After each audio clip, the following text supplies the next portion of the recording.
R K G S Hindi में आपका स्वागत है। यहाँ पर राष्ट्रीय आंदोलन से संबंधित कुछ प्रश्न हैं जो कि हमें रिवीजन के तौर पर बार-बार इसे देखना पड़ता है, वरना एग्जाम में बहुत कंफ्यूजन होता है। राष्ट्रीय आंदोलन से संबंधित और जितनी भी थ्योरी की क्लासें हैं, उसकी प्लेलिस्ट मॉडर्न इंडिया के नाम से बनाई गई है इसी चैनल पर, उसको आप देख सकते हैं। पहला क्वेश्चन हम देखते हैं कि कांग्रेस की स्थापना कब हुई?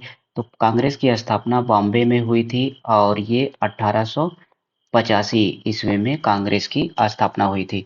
कांग्रेस का पहला सचिव कौन था? ए ओ ह्यूम के द्वारा कांग्रेस की स्थापना हुई थी। यही कांग्रेस का पहला सचिव था। और इस समय वायसराय कौन था? इस समय वायसराय था डफरिन। एक ही बार में सब याद कर लेंगे। ठीक है।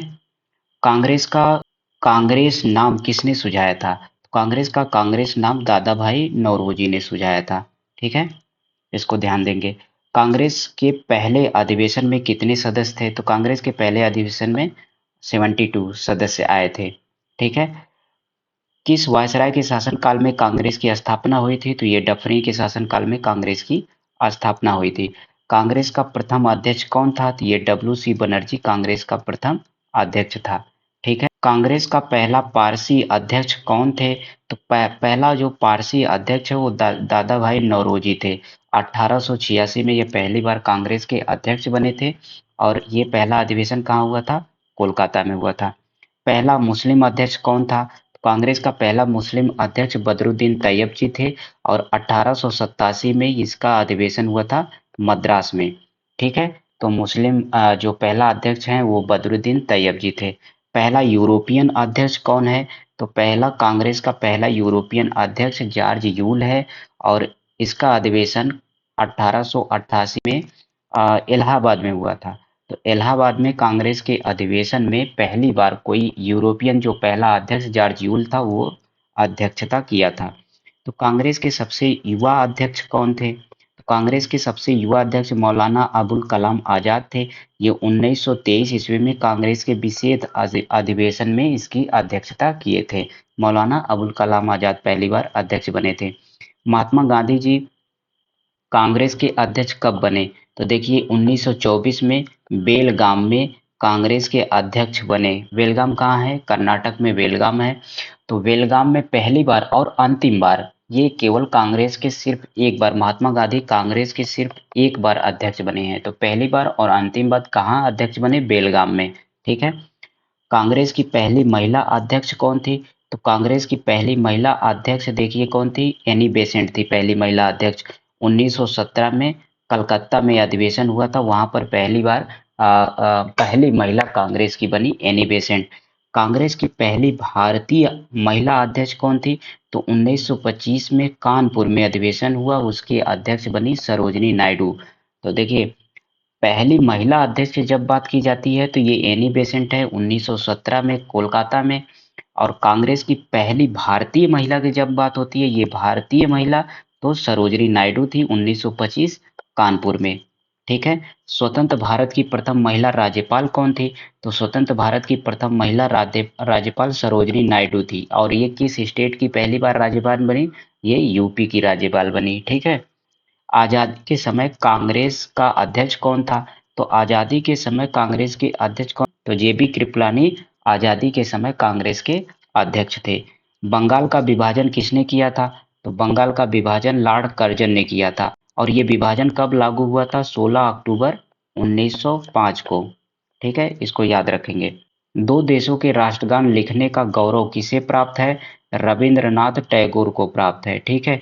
रविंद्रनाथ टैगोर ने दो देशों का अ, राष्ट्रगान लिखा है। हिंदुस्तान के लिए मतलब भारत के लिए इन्होंने लिखा है जनगण मन और बांग्लादेश के लिए अमार सोनार बांग्ला इन्होंने लिखा है। ठीक है।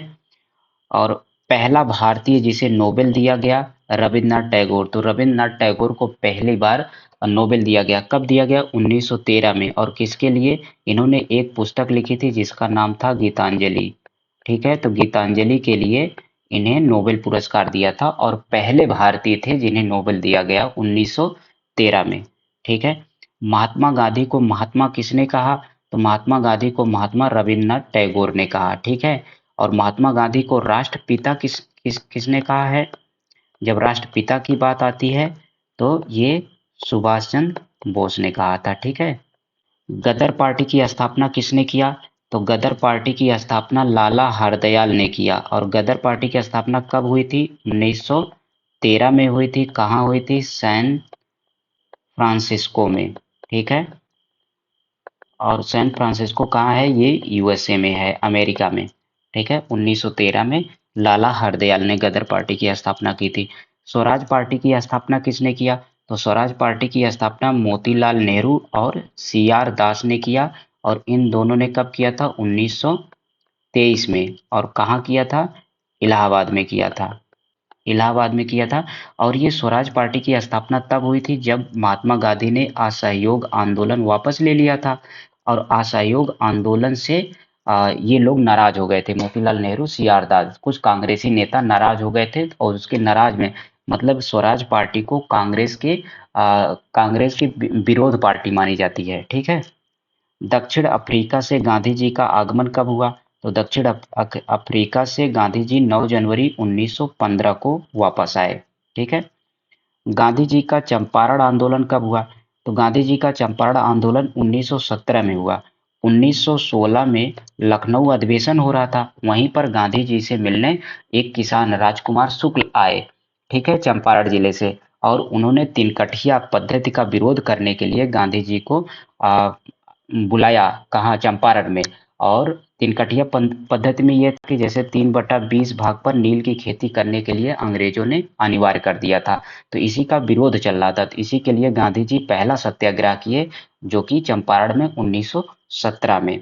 अहमदाबाद मिल मजदूर हड़ताल हुआ। तो महात्मा गांधी ने अहमदाबाद मिल मजदूर मजदूर हड़ताल कब किए? 1918 में। और खेड़ा आंदोलन कब हुआ? तो ये भी 1918 में। तो ये कभी कभी इन लोगों का मिलान करने के लिए आ जाता है। तो सबसे पहले चंपारण आंदोलन आ गया, उसके बाद अहमदा मिल 1918, उसके बाद खेड़ा आंदोलन 1918, ठीक है। इसका सीक्वेंस याद रखेंगे। दिल्ली समझौता, दिल्ली समझौता को कहा जाता है गांधी इरविन समझौता, ठीक है। दिल्ली समझौता को गांधी इरविन समझौता कहा जाता है। और ये कब हुआ था? 5 मार्च 1931 को हुआ था, ठीक है। Thank you.